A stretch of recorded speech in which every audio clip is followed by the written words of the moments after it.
guys, welcome back to my channel. Today we'll be talking about the Big Dipper disaster. Today's video takes us back to 1972. Battersea Park Fun Fair was based in London.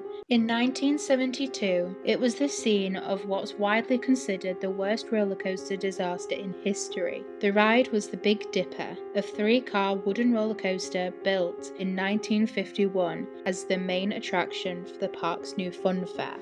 The legendary fair was opened at Battersea Pleasure Gardens, which were originally set up for the Festival of Britain in 1948. The Battersea Fun Fair opened in May 1951. It outlasted most of the prestigious exhibits on London's South Bank. The fair could well be seen as Britain's first theme park, predating Disneyland by 4 years. It was themed around an imaginary Old England and a futuristic theme.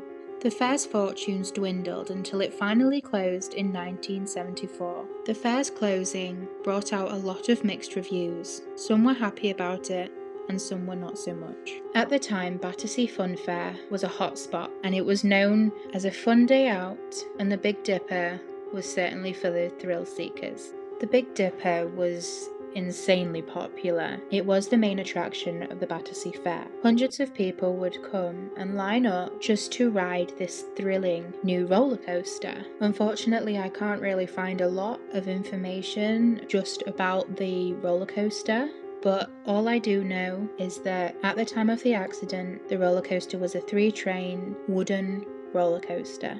So let's talk a little bit more about the accident itself. The accident happened on the afternoon of Tuesday the 30th of May, 1972. The Big Dipper had been running more or less fine that day. The Big Dipper opened in 1951 as part of the Festival of Britain. But what caused the accident? A lot of people asked this question. A train being hoisted up to the start of the ride broke, and it broke loose from its haulage rope. The emergency rollback brake failed, causing the carriages to roll backwards towards the station. Despite the efforts of the brakeman, the train gathered speed, a lot of speed, and the back carriage jumped the rails and crashed through the barrier, with the other 2 carriages crashing on top of it.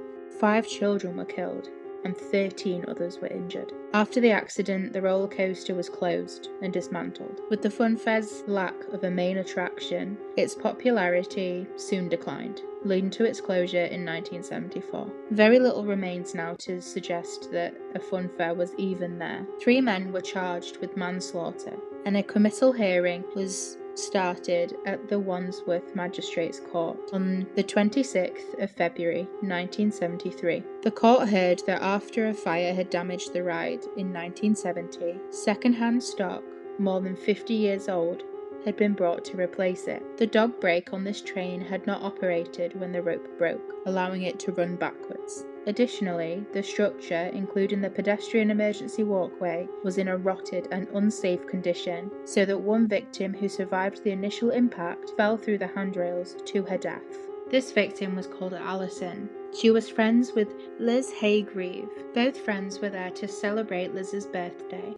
And at the time of the accident, Alison survived the initial crash. She began to pull all of the debris away from her friend, Liz. While doing so, she did not realise that the pedestrian walkway and the handrails were in a rotten state and were unsafe. They then collapsed under her weight, and she fell to her death. 3 of the accident's survivors did a BBC interview, which can be found online if you just search it up, where they basically recall the events of the crash. One of the survivors in the interview, by the name of Hilary, recalls that there was 66 known faults with the Big Dipper at the time of the accident, which truly is heartbreaking because it could have so easily been prevented, especially if the park had just maintained and refurbished it correctly after the fire in 1970.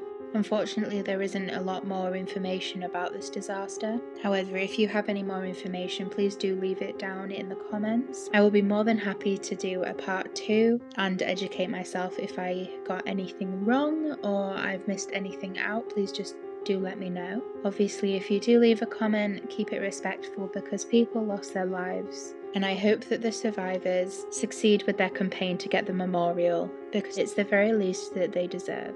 Okay, that concludes today's video. Thank you so much for watching. I hope you tune in next time to another episode of Manifesting May's Roller Coaster Cases.